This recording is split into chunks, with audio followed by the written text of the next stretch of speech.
오늘 하나님 말씀, 겸손하라 여호와는 그 성전에 계시니, 겸손하라 여호와는 그 성전에 계시니 온 땅은 그 앞에서 잠잠할지니라 하시니라.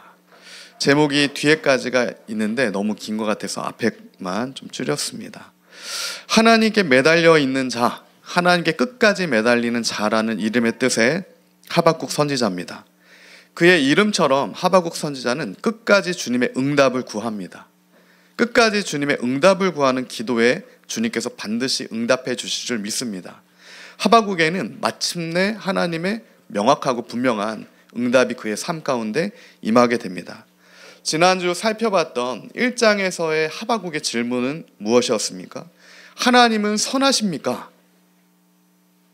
주님은 모든 것에 합당하십니까? 그 질문을 하박국이 한 겁니다. 믿음의 문제예요.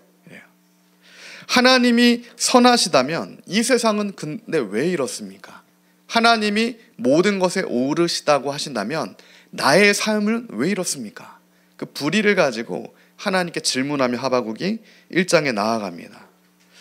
이 문제는 나의 문제를 포함한 문제입니다. 나의 심령의 문제, 우리 가정의 문제, 이 땅의 교회의 문제, 여러 사회의 불의한 문제를 가지고 하나님 앞에 기도로 씨름하는 거예요. 예배로 나아가는 겁니다. 그때 하나님께서는 응답을 주셨어요. 어떤 응답을 주셨습니까? 내가 바벨론 갈대아인을 일으켜서 이 불의를 반드시 심판하겠다. 나의 때에. 이런 응답을 주십니다. 그 하나님의 답변을 듣는 하박국은 두 번째 하나님께 질문을 하게 되죠. 두 번째 질문은, 아니 하나님, 어떻게 그러실 수 있습니까? 우리가 마땅히 합당하게 기대하는 바가 있는데 하나님께서 어떻게 더 불의한 바벨론을 들어서 하나님의 언약 백성인 백성들을 심판하실 수가 있습니까? 그거는 합당하지 않은 것 같습니다. 라는 기도를 하박국이 하게 됩니다. 그게 어떻게 정의고 그게 어떻게 선이 될 수가 있습니까? 그리고 나서 하박국은 높은 망루에 올라가서 하나님께서 어떤 응답을 주시는지를 기다립니다. 그때 하나님께서 응답을 주시죠. 하박국 2장 4절의 말씀이었습니다. 많은 믿음의 선진들이 하나님의 말씀으로 받았던 그 말씀. 보라, 그의 마음은 교만하며 그 속에 정직하지 못하나 의인은 그의 믿음으로 말미암아 살리라. 오직 의인은 그의 믿음으로 말미암아 살리라. 그의 믿음으로 말미암아 구원을 얻으리라 라고 하는 말씀이 높은 망대에 서 있던 하박국에게 임하게 됩니다. 악인은 교만하여 정직하지 못하지만 오직 의인은 믿음으로 말미암아 구원을 얻게 될 것이다 라고 하는 하나님의 말씀이 임하는 것이죠. 이는 분명한 하나님의 뜻이죠. 교만을 버리고 오직 믿음으로 구원 얻는 자리에 서라 라는 말씀입니다. 교만과 믿음은 함께 갈 수가 없습니다. 반드시 우리 안에 있는 교만을 제거해야 우리는 하나님이 원하시는 정령과 같은 믿음으로 구원 얻는 자리에 설 수가 있게 된다는 겁니다. 교만은 정직하지 못한 마음이죠. 이 정직하지 못한 마음은 곧 믿음이 없는 마음입니다. 그러나 그 마음의 교만이 제거되어서 하나님께서 교만을 제거해 주셔서 우리 마음이 정금과 같이 된 그러한 믿음의 자녀는 순전하게 주를 믿는 그 믿음으로 말미암아 예수 그리스도가 나의 구세주다라고 하는 100% 주님만을 신뢰하는 그 믿음으로 말미암아 구원을 얻게 된다. 그 응답이 하박국에게 임했습니다. 그러므로 오늘 우리는 하박국에게 말씀하셨던 하나님의 말씀처럼 믿음의 자녀는 구원하시고 교만한 백성은 심판하시는 물이 바다를 덮는 것 같은 분명한 하나님을 아는 지식이 오늘 우리 가운데 있다라는 겁니다. 오늘 우리 가운데는 하나님의 말씀이 분명하게 선명하게 주어져 있는 거예요. 그 하나님의 선하신 뜻을 알 수가 있는 거죠. 그러므로 오늘 우리 역시 다시 회개하고 우리 심령에 정직하지 못한 마음과 겸손하지 못한 교만한 마음을 하나님 앞에 다시 회개하고 잠잠하게 주의 성전을 향하여 주의 구원하심을 간구해라. 그때 도우시는 하나님의 응답을 경험하게 될 것이다. 그 하바국에게 주신 응답이 오늘 저와 여러분의 기도 가운데도 들려지는 응답이 되기를 소망합니다. 그 말씀이 오늘 12절과 13절 그리고 20절로 하나님의 확증의 말씀이 되는 거예요. 12절은 먼저는 악인들을 향한 하나님의 분명한 교만한 자들을 향한 경고를 한 번 더 말씀해 주시는 겁니다. 12절 13절이죠. 피로 성읍을 건설하며 불의로 성을 건축하는 자에겐 화 있을진저 민족들이 불탈 것으로 수고하는 것과 나라들이 헛된 일로 피곤하게 되는 것이 만군의 여호와께로 말미암음이 아니냐. 피 흘리고 불의를 심어 바벨탑을 쌓아 올린 인생들, 그 교만한 인생에는 화가 있을 것이다. 이 세상의 열방을 나타내시죠. 그 민족들의 모든 수고는 불탈 것이다. 자기가 자기를 위해 쌓아 올린 모든 그 교만의 바벨탑은 불에 탈 것이고 마침내 헛된 일로 피곤하게 될 것이다. 그리고 주님께서 분명하게 말씀하십니다. 그리고 이는 나로 말미암은 것이다. 하나님께서 그렇게 하셨기 때문에 그 모든 허탄한 것들이 불에 타게 될 것이다. 정리하면 이와 같은 악인과 교만한 자들에 대한 분명한 징계와 허탄하게 돌아가는 심판의 말씀은 1차적으로는 바벨론에 해당하는 말씀이십니다. 바벨론을 들어서 내가 나의 백성을 징계한 데 쓰겠지만 그 교만한 바벨론 역시 내가 반드시 심판을 하겠다. 불에 타게 하겠다. 그렇게 말씀하고 계시는 거예요. 정리하면 결국에는 이 악인의 심판과 의인의 구원과 하나님의 영광이 함께 가는 겁니다. 악인은 심판을 받을 때 의인은 구원을 얻게 되죠. 그때 하나님의 영광이 선포가 된다는 겁니다. 그러니까 이게 함께 가는 거예요. 심판과 구원과 여호와의 영광이. 그게 14절 말씀이에요. 이는 물을 바다를 덮음같이 여호와의 영광을 인정하는 것이 세상에 가득함이라.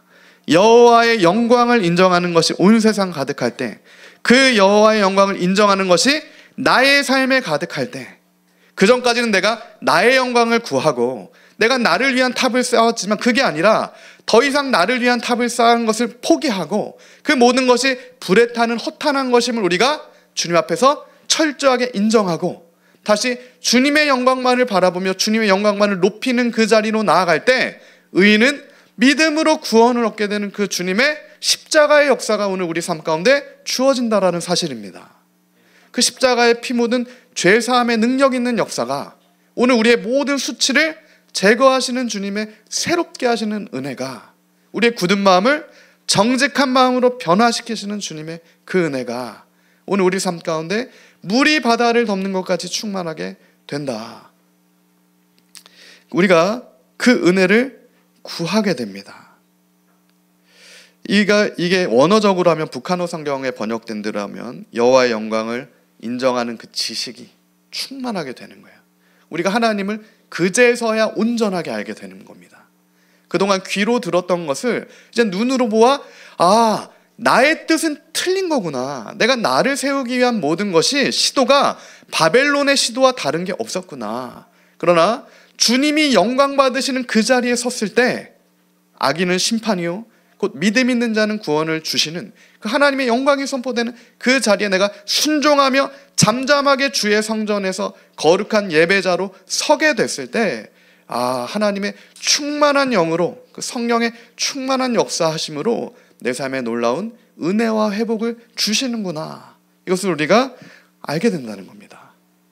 그 충만한 은혜가 임하게 된다는 거예요.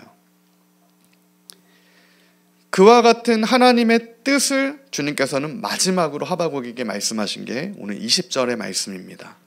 오직 여호와는 그 성전에 계시니 온 땅은 그 앞에서 잠잠할지니라 하시니라. 아멘. 오직 여호와는 성전에 계신다. 온 땅은 그 앞에서 잠잠하여라. 이게 1장부터 시작된 하바국의 끝없는 주리 앞에 매달리는 기도에 대한 최종 응답입니다. 하바국 3장부터는 그와 같은 응답을 받은 하바국의 기도로 변화되게 돼요. 마지막 주님의 응답이 20절의 말씀이에요. 주의 성전에서 주님께 중심으로 나아가라. 그 말씀이 임한 거예요. 저는 이 하바국의 말씀이 오늘 한국교회, 저와 여러분에게 주시는 말씀이라고 믿습니다. 우리는 다시 이 세상에 다른 우리가 붙들었던 것들 내려놓고 겸손하게 잠잠하게 주의 성전에서 주님을 사모하는 그 중심으로, 주의 성전에서의 그 하루가 나의 궁전에서의 첫날보다 좋습니다, 옳습니다, 그게 합당합니다라고 하는 정직한 마음으로 하나님 앞에 다시 나아가야 되는 겁니다. 그 회복이 이 시대의 교회들 가운데 필요하고, 마찬가지로 이 시대 그리스도인들에게 그 하나님을 향한 중심이 너무 필요한 거죠. 그리고 주님께서는 반드시 그것을 사모하는 백성들의 마음을 그렇게 새롭게 해주실 줄 우리가 믿습니다. 나의 낮음을 알고 반대로 하나님의 높으심을 또한 알아서 하나님의 영광을 인정하고 그 영광의 무거움을 아는 백성, 그 백성을 향한 주님의 말씀, 겸손하라 오직 여호와는 그 성전에 계시니 온 땅은 천하 만물은 그 앞에서 잠잠할지어다. 놀라운 주님의 그 뜻을 알려주시는 그 정말 비밀의 말씀이죠. 그 하나님의 뜻, 그 숨겨졌던 그러나 주님께서 나타내실 때만 알 수 있는 그 말씀을 다윗은 알았습니다. 하나님의 마음에 합한 자였기 때문에, 그의 인생 가운데 주님께서 그와 동행하셨기 때문에 다윗은 그러한 하나님의 뜻을 알았어요. 그래서 다윗은 시편 11편 4절에서 7절에 다음과 같이 고백합니다. 여호와께서는 그의 성전에 계시고 여호와의 보좌는 하늘에 있으며 그의 눈이 인생을 통촉하시고 그의 안목이 그들을 감찰하시도다. 여호와는 의인을 감찰하시고 악인과 폭력을 좋아하는 자를 마음에 미워하시는도다. 악인에게 그물을 던지시리니 불과 유황과 태우는 바람이 그들의 잔의 소득이 되리로다. 여호와는 의로우사 의로운 일을 좋아하시나니 정직한 자는 그의 얼굴을 배우리이다. 아멘. 의인은, 그 정직한 자는, 믿음 있는 자는 그의 성전에 계신 여호와의 얼굴을 뵙게 될 것이다. 그 다윗의 믿음의 고백이죠. 다윗은 그 주님을 본 겁니다. 그의 성전에서 주님을 바라본 거예요. 정직한 자는 주의 얼굴을 배우리이다. 이 시편 11편의 고백에서 이 정직이란 단어, 우리도 정직해야 되는 이유가 거기 있습니다. 우리의 심령이 정직하지 못하면 우리는 주님을 뵐 수가 없죠.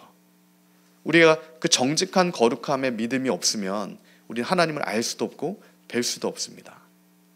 그래서 우리의 상한 심령, 우리의 망가진 심령이 다시 정직한 심령으로 우슬초로 새롭게 거룩하게 되듯이 그 은혜가 필요한 거죠. 이 정직이란 단어는 원어로 보면 히브리어로 아샤르라는 단어인데, 정직하다, 아샤르라는 단어인데, 이게 우리가 잘 아는 단어인 카라트가 어원입니다. 카라트. 그러니까 정직하다라고 하는 뜻은 카라트라고 하는 단어의 뜻인데, 이 카라트는 어떤 뜻입니까? 자르다, 베어내다, 할례를 행하여 언약을 맺다라는 뜻입니다.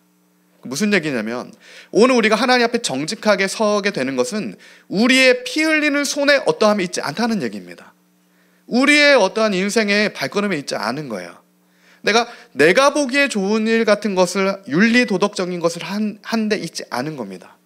이 정직하다라고 하는 그 정직한 자가 하나님의 얼굴을 볼 수 있는 정직한 자는 카라트가 마음 가운데 일어나서 정직하게 된 자. 그 카라트는 마음에 할례를 받아서 거룩하게 된 자입니다. 표피를 제거한 자들이에요. 이 표피는 무엇입니까? 죄입니다. 분명한 수치와 죄가 표피예요. 그래서 하나님은 하나님의 백성들에게 먼저 하나님의 약속을 주시기 전에, 가나안으로 약속의 땅으로 이끄시기 전에 그 죄가 먼저 제거되지 않으면 들어갈 수가 없는 40년을 돌게 되는 겁니다. 사실은 2주면 들어갈 거리를 40년을 돌게 되는 이유는 카라트, 정직하게 되기 위해서 40년이 필요했던 거예요. 그래서 여호수아 세대, 2세대를 하나님께서 그렇게 만드시고 요단강을 건너게 하시면서 이제는 그 약속의 땅으로 들어가실 때도 이 카라트, 할례를 행하게 하세요. 표피를 제거하게 하십니다. 그들의 마음을 정직하게 만드시는 거예요. 그 하나님께서는 오늘도 동일하게 역사하십니다. 우리의 심령을 먼저 정직하게 만들어 주세요. 주님의 놀라운 그 약속을 주시기 위해서, 하나님의 얼굴을 보여주시기 위하여서 우리의 마음을 먼저 베어내시는 작업을 먼저 하는 겁니다. 뽑아내시고 부셔뜨리시고 가시덤불을 다 제거하시고 수치를 벗겨내시고. 안 되잖아요. 그냥 하면 안 됩니다. 그래서 광야 40년 동안 그렇게 여기저기 끌려가면서 그것들이 다 뽑아져 내려가는, 그제서야 이 세대에 가서야 정직한 마음으로 그 땅으로 들어가게 되는, 그 약속이 성취가 되게 되는 그 은혜를 주시는 겁니다. 그렇게 정직하가 된 자가 주님의 얼굴을 주님의 성전에서 뵙게 된다. 그 정직한 자만 하나님께 신령과 진정으로 예배드릴 수 있게 되는 거죠. 이 신령과 진정의 예배, 신령과 진정으로 주의 성전에 계신 주님을 우리가 뵙게 된다는 것은 정말 놀라운 일입니다. 하나님의 영광이 선포되는 일이에요. 물이 바다를 덮게 되는 놀라운 역사입니다. 생각해 보세요. 우리가 거룩한 하나님을 배울 때 햄버거를 먹으면서 예배 드릴 수 있을까요? 그럴 수 없습니다. 맛있는 치킨을 먹으면서 주님을 예배 드릴 수 없어요. 내가 좋아하는 드라마를 보면서 하나님을 예배할 수 없습니다. 마음이 정직한 자는 그렇게 할 수가 없어요. 마음의 할례를 받은 자는 하나님의 영광의 무거움을 알기 때문에 하나님의 그 지성소 가운데 나아가 주님의 얼굴 말고는 구할 수 있는 게 없게 되는 겁니다. 그렇게 정직한 마음을 주님께서 우리에게 만들어 주시는 게 은혜입니다. 하바국에게는 그걸 가르쳐 주시는 거예요. 이것이 나의 은혜다. 나의 백성 이스라엘을 바벨론에 의해 완전히 낮아지게 해서 그들에게 약속했던, 다윗에게 약속했던, 그들이 포로로 팔려갔을 때라도 나의 성전을 향해 기도하면 내가 그들을 돌아봐 주겠다라고 했던 그 말씀이 생각이 나는 거예요. 바벨론에 밟혔을 때, 그 하나님의 선하신 뜻이 분명히 있다라고 하는 믿음이 다시 주의 성전을 보며 회복이 되는 겁니다. 그게 카라트의 정직, 잘라내게 되는 정직입니다. 예수님의 십자가 보혈에 흘리신 그 피로 잘라내어지는 겁니다. 우리의 피가 아니라 예수님의 피로 제거되지 않던 죄가 제거되는 은혜, 그 회복, 그 언약의 갱신, 그 놀라운 은혜 역사가 오늘 우리 삶 가운데 있기를 예수님으로 축복합니다. 말씀을 준비하면서 이번 주에 화장실 청소를 굉장히 자주 합니다. 저희 집에 이사 와서 10개월 정도 됐는데 곰팡이가 너무 잘 피는 거예요. 화장실에. 원래 화장실은 곰팡이가 잘 피죠. 그래서 원래 잘 피니까 한 3, 4일, 일주일만 돼도 없던 곰팡이가 계속 펴가지고 화장실에 계속 낙스 뿌리고 계속 사실은 일주일에도 막 2-3번 청소하고, 그런데도 한 며칠만 지나면 이 곰팡이들이 막 그 화장실 바닥에 이렇게 피는 겁니다. 그래서 도대체 이거는 왜 그럴까? 이 어떤 통풍의 문제인가? 그래서 저희 집은 하루 종일 거의 24시간을 그 환풍기를 틀어놓고도 그렇게 하는데도 안 되는 거예요. 그러다가 정말 우연하게 설마 저기에 곰팡이가 있을까 하고 그 수전 있잖아요. 손 씻는 그 수전 뒤쪽에 그 낙스를 뿌리고 물을 이렇게 부으면서 봤어요. 그랬더니 거기에서 거의 뭐 몇십 년 묵은 곰팡이들이 수전 뒤쪽에서 다 씻겨 내려가는데 거의 30분 이상을 계속 그냥 곰팡이들이 씻겨져 내려가더라고요. 이번 주에 그러면서 이 곰팡이 숨겨져서 보이지가 않았던 거예요. 거의 1년이나 있었는데 항상 저희가 청소했던 건 눈에 보이는 거였기 때문에 보이는 것은 계속해서 청소하고 지워내지만 정말 그 보이지 않는, 정말 오래돼서 그 벽에 붙어 있었던, 그러나 감춰 있었던 그 죄와 같은 누룩과 같은 곰팡이가 보이지 않아서 그게 계속해서 나아갔던 것을 주의 은혜로 발견하게 돼서 그 죄의 근원을 씻어 버렸을 때 그게 씻겨 내려가더라는 겁니다. 그리고 나서는 곰팡이가 잘 안 피더라고요. 하나님께서 그 이번 주에 경험을 하게 하시면서 오늘 말씀처럼 우리의 죄가 이 곰팡이와 같은데 보이지가 않는 거예요. 보이면 치우겠죠. 곰팡이가 눈에 보이면 어떠한 조치라도 우리가 바로바로 이렇게 하게 됩니다. 그러나 보이지 않는 죄, 정말 무서운 죄죠. 그래서 속죄죄와 속건죄가 있는데 이 속죄죄는 보이지 않는 죄를 죄사함을 얻을 때 속죄죄를 주님 앞에 드립니다. 이 보이지 않는 죄는 주님께서 보여주셔야 알게 되는 겁니다. 주님께서 은혜로 알게 하셔야 알아지는 거예요. 그 전까지는 모릅니다.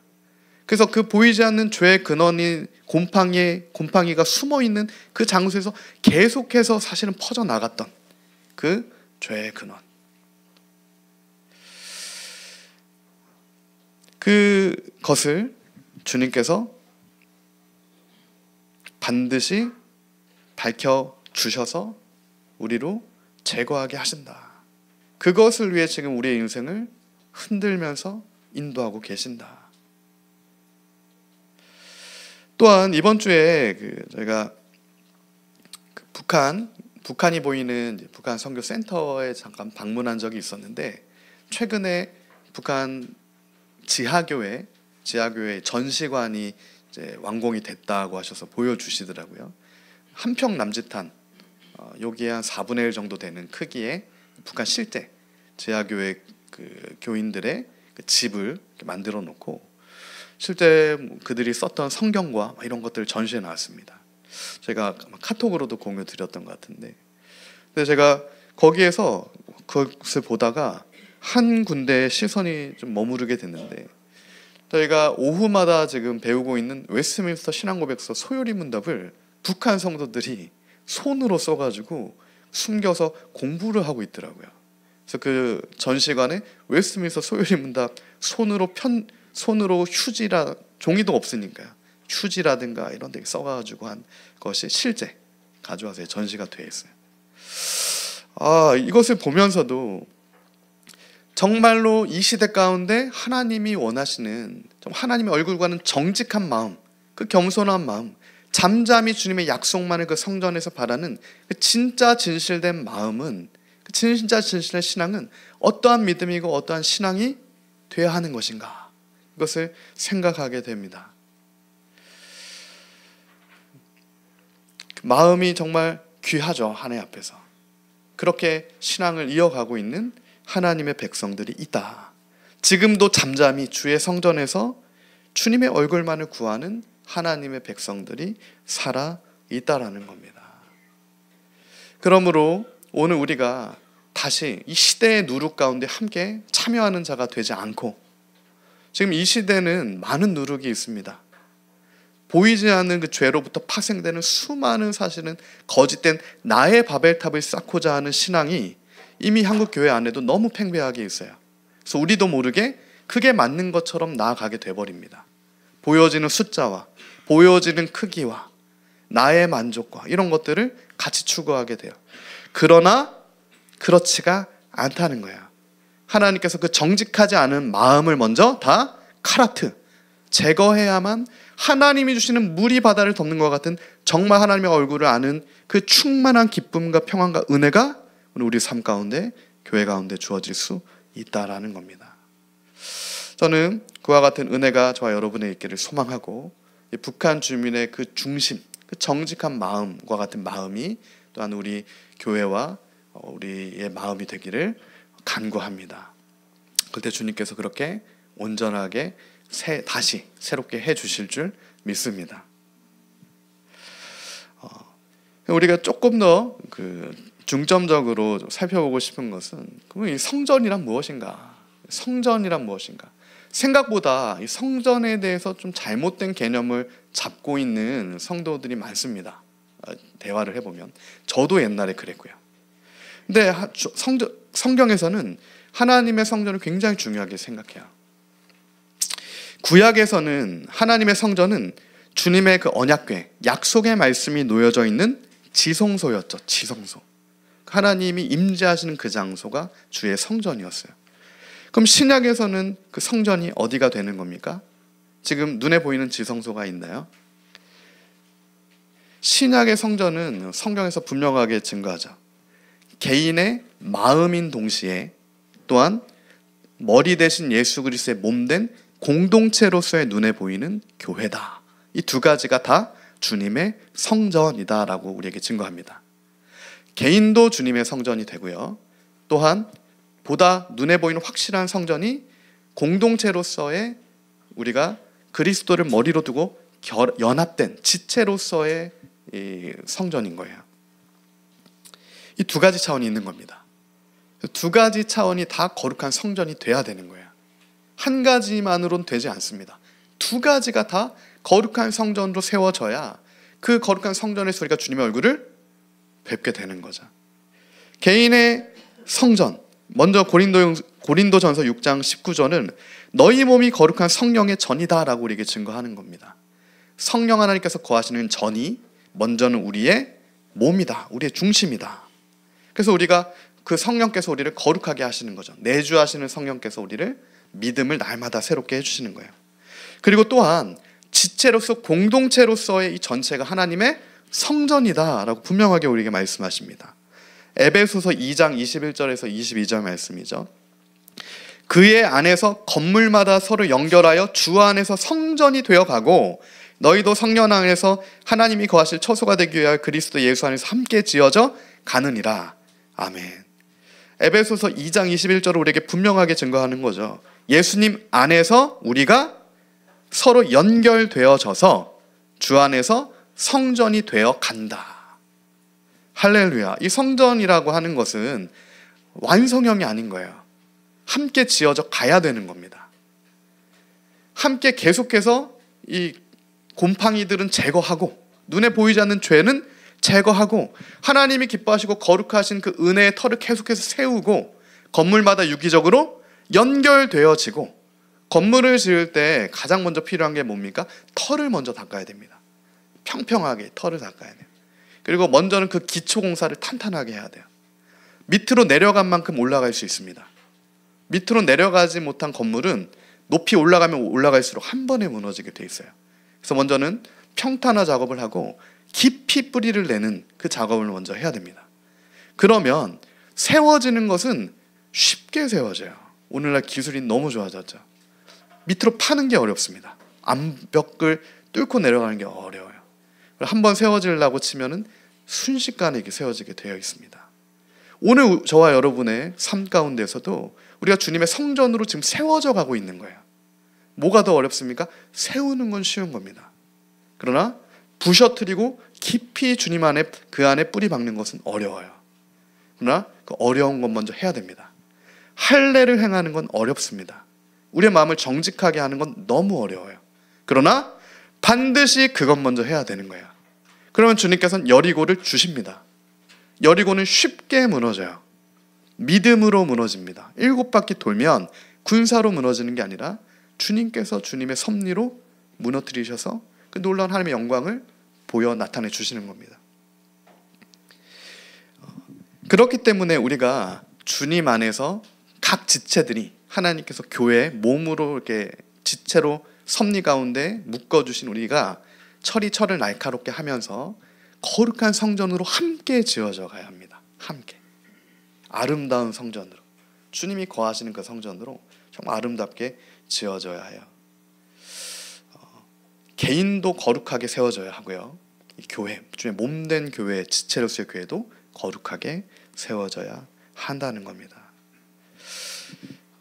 그럼 우리가 또 생각해 볼 수 있습니다. 왜 공동체로서의 성전이 반드시 필요한가?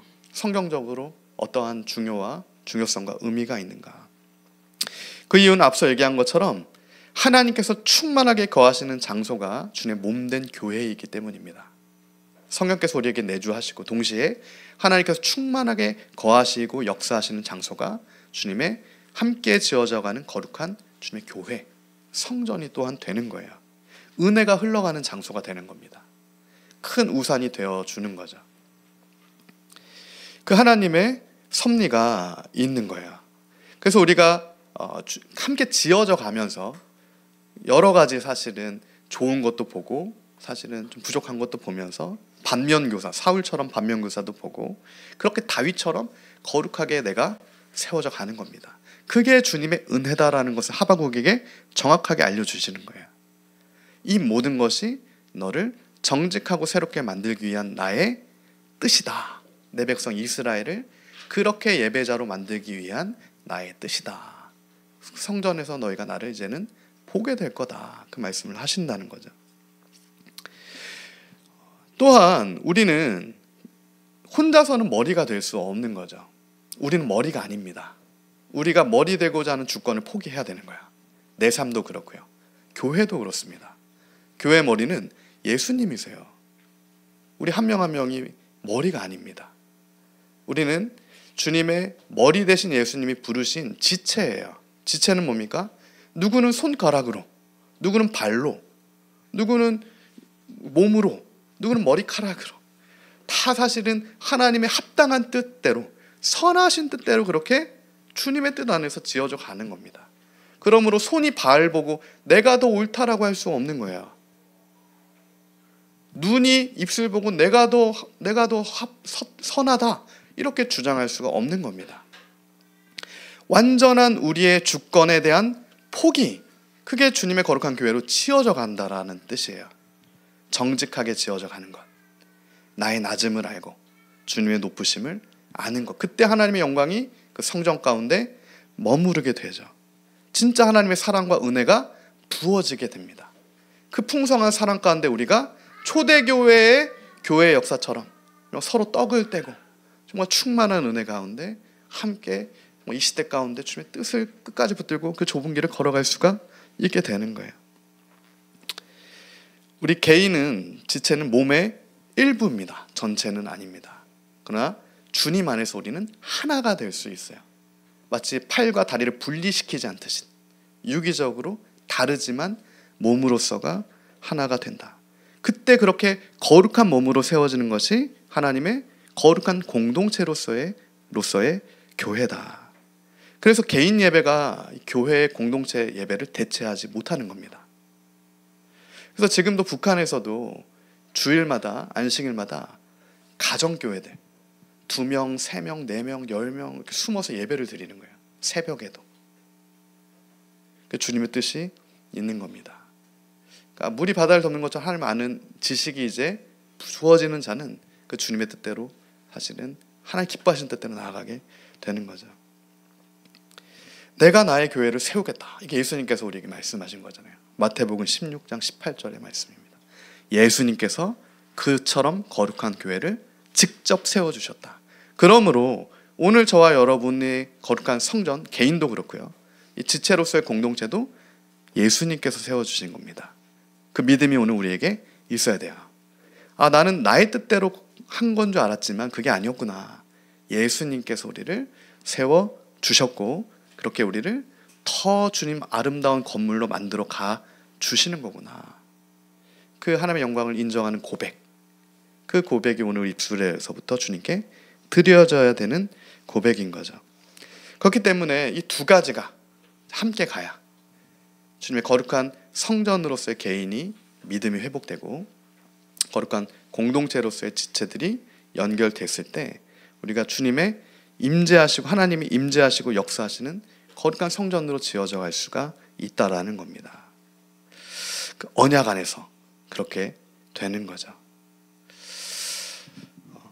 그러므로 오늘의 교회 가운데 우리가 정말 함께 지어져가는 그 은혜 아래서 이 교회 가운데 주님이 제정하신 신학적으로 얘기하면 은혜의 방편으로서 하나님의 은혜가 가정을 통해 흘러가는 것처럼 교회를 통해 오늘 우리에게 또한 흘러가게 된다는 것을 우리가 분명하게 깨달아야 합니다.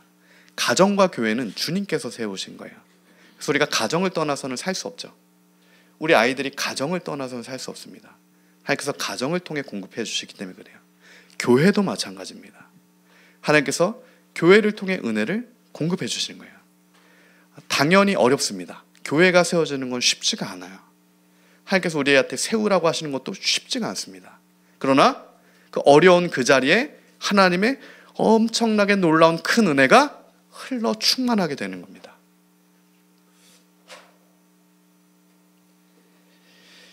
그래서 웨스트민스터 신앙고백서 5장은 섭리에 대한 부분인데 특별히 5장 7조 오늘 오후에 또 함께 배울 말씀 그 교리에서는 하나님의 성전된 교회에 대해 다음과 같이 증거합니다.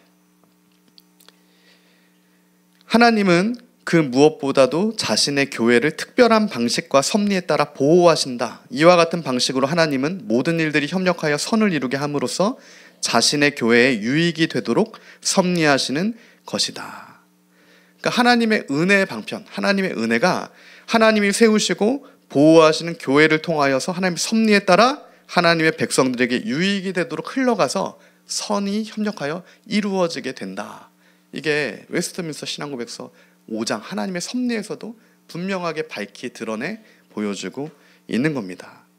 그렇기 때문에 오늘 우리가 이러한 우리에게 주시는 주의 말씀을 기억하고 우리가 거룩한 중심을 다시 회복하고 개인의 중심과 공동체의 중심, 이 두 가지 마음을 다 정직한 마음으로 회복할 때 우리가 다시 잠잠하게 겸손하게 주의 성전에서 주님의 얼굴을 구하고 주님의 얼굴을 뵙고 주님의 응답이 우리 기도 가운데 있게 되는 그 놀라운 주님의 뜻이 이루어지는 역사하심이 있게 될 줄을 믿습니다.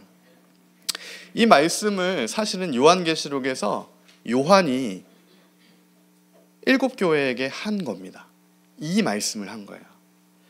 요한계시록 1장 9절에 보면 요한은 2장에서 교회들에게 이와 같은 하나님의 뜻을 전해주기 전에 먼저는 자신의 지금 처해 있는 상황을 밝히죠.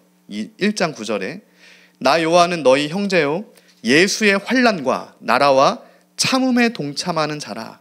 하나님의 말씀과 예수를 증언하였으므로 말미암아 밤모라 하는 섬에 있었더니. 아멘. 요한은 지금 환난과 나라와 참음에 동참하고 있다라고 고백해요. 무슨 얘기냐면 요한은 지금 그와 같은 하나님의 거룩한 교회를 세우는 역사에 동참하는 자다. 나도 그렇다. 이것을 먼저 밝히는 겁니다. 그리고 그것으로 인하여서 내가 지금 유배당해 있다. 어려움 가운데 있다라고 또한 증거하게 되죠.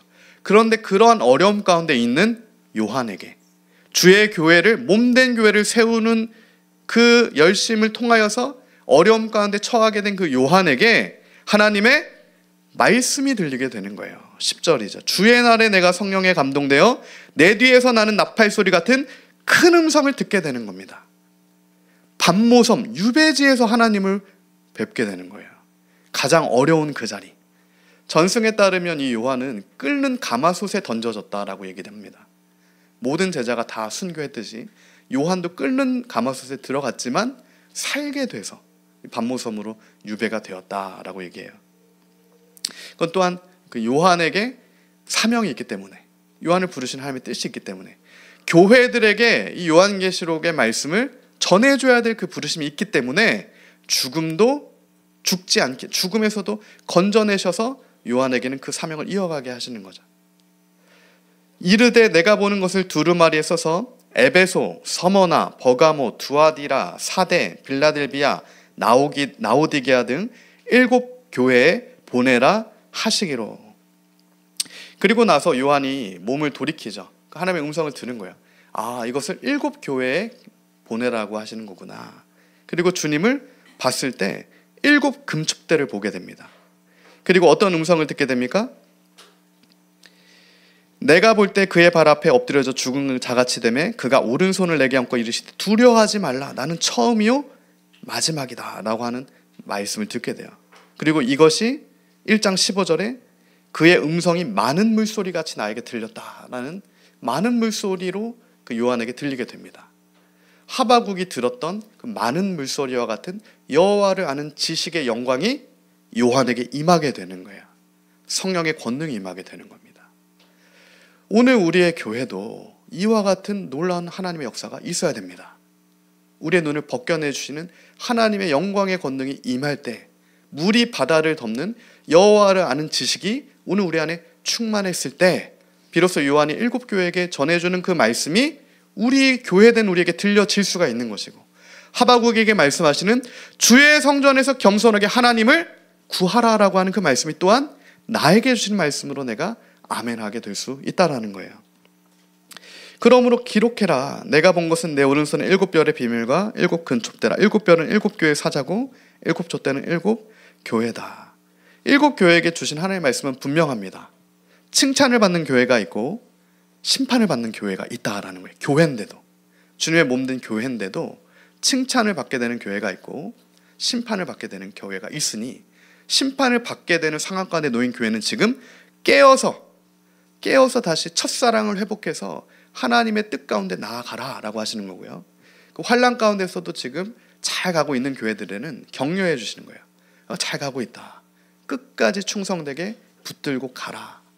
그 교회들에게 해주시는 말씀입니다. 교회는 저와 여러분에게, 또한 우리 교회에게 주님께서 하시는 말씀인 거예요. 이것은 마치 양과 염소처럼 주님께서 문 앞에 서서 이제는 양과 염소를 가르시는 이것을 예레미야 24장에는 예레미야가 보게 돼요.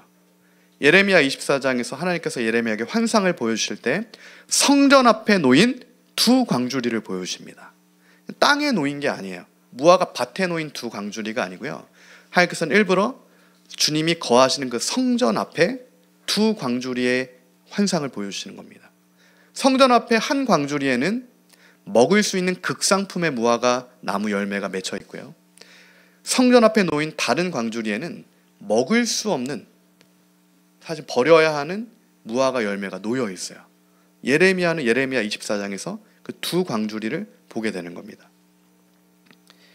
그때 극상품의 무화과 열매는 하나님께서 예레미야에게 알려주시는 거예요.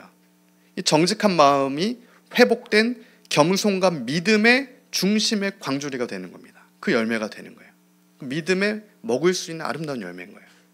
예수님을 믿음으로, 십자가 보혈의 능력을 붙들므로, 그 죄사함의 은혜를 믿고 그 약속을 믿음으로, 우리 안에 있는 곰팡이와 같은 보이지 않는 곰팡이까지도 다 죄의 누룩을 제거하여서 십자가 앞에 온전히 나아가는 믿음 있는 중심이 먹을 수 있는 극상품의 무화과 열매다, 이렇게 말씀하신 거예요.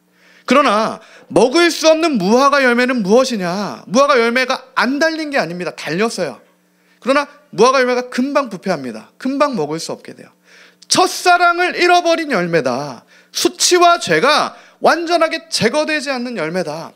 계속해서 이 죄를, 습관을 끌어가는 그 열매다. 이것을 예레미야에게 하나님께서 분명히 성전 가운데 임하시는 주님이 그 앞에서 보여주셨다는 겁니다. 이 동일한 경고가 요한이 반모섬에서 7교회에게 하는 하나님의 말씀에 준엄한 경고가 된다라는 거예요. 오늘 우리는 믿음 없는 교만의 광주리에 먹을 수 없는 무화과 열매가 아니라 정말 주님이 주시는 믿음을 회복하여서, 정직을 회복해서, 마음의 할례를 받아서 다시 예수 그리스도로 충만하여져서 주님께서 아름다운 열매다라고 말씀하시는 그 자리에 서게 되기를 예수님의 이름으로 축복합니다. 이것이 진짜 겸손함입니다. 하나님 앞에서 나의 모든 권리를 포기하는 진짜 겸손이에요. 주님, 내가 나의 모든 권리를 포기합니다. 이 두 가지 포기가 필요합니다. 먼저는 내 삶에서, 주님이 거하시는 성전에서 주인은 내 안에 거하시는 주님이십니다. 이 고백이 필요한 거예요. 내 몸이 내가 주인이 아닌 겁니다. 내 몸 안에 거하시는 성령께서 나의 주인이시다. 그게 성전이죠. 마찬가지로 이 교회의 주인이, 머리가 주님이십니다. 그 고백이 동일하게 필요합니다. 우리 각자의 모든 권리에 대한 포기에 대한 선언, 개인과 우리 가정과 교회와, 그랬을 때 주님께서, 머리 대신 주님께서 다시 우리 기도를 들으시고 성전을 향하여서 포로된 이스라엘 백성이 기도했을 때 그들을 구원하셨던 것처럼 다시 믿음으로 구원받는 역사가 개인과 가정과 교회 가운데 있게 될 줄 믿습니다. 정리하겠습니다. 쉽지 않습니다. 주님의 교회가 세워진다는 건 결코 쉽지 않아요. 먼저는 우리 개인이 세워지는 게 쉽지가 않습니다. 우리는 죄를 따라가는 존재예요. 죄를 사랑합니다. 의를 미워해요. 믿음 없는 걸 사랑합니다. 믿음 있는 걸 싫어해요. 그게 죄인된 우리의 습성이에요. 옛사람입니다. 우리는 옛사람이 편해요. 그러나 주님께서는 그 옛사람을 반드시 제거하고 벗어버리라 라고 말씀하고 계신다는 거예요. 십자가를 지고 싶어하는 사람은 없습니다. 예수님도 이 잔을 피하게 해달라고 기도하셨어요. 밤새 기도하셨습니다. 하실 수 있으면 이 쓴 잔, 이 내가 져야 되는 십자가, 너무 쉽지 않은 이것을 지나가게 해주십시오. 그러나 주님의 뜻이면 제가 지겠습니다. 그 기도가 오늘 우리에게도 필요한 거죠. 오늘 우리 각자에게 주시는, 내가 주님의 성전으로 거룩한 교회로 정직한 그 심령으로 세워지기 위해 필요한 져야 되는 십자가가 있습니다. 삶의 십자가가 있죠. 믿음으로 져야 되는 십자가가 있어요. 마찬가지로 공동체로서의 주님이 거하시는 교회가 세워지기 위해 각자가 하나님이 맡겨주신 각자의 자리에서 세워야 하는 또한 주님의 그 뜻이 있습니다. 쉽지는 않아요. 그러나 주님께서 그것을 제게 말씀하셨다면 제가 그 잔을 마시겠습니다.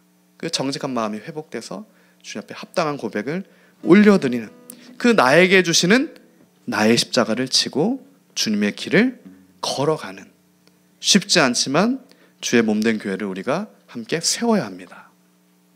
우리가 한 명 한 명이 거룩한 성전으로 세워지고 주님의 몸된 교회가 세워질 때, 우리에게 맡겨주신 우리의 사명의 십자가를 우리가 지고 주님의 길을 걸어갈 때, 그때 물이 바다를 덮는 것 같은 여호와의 영광을 인정하는 것이 먼저는 우리 안에 충만하게 될 것이요, 또한 이 세상 가운데 그 주님의 영광을 인정하는 것이 충만하게 될 것입니다.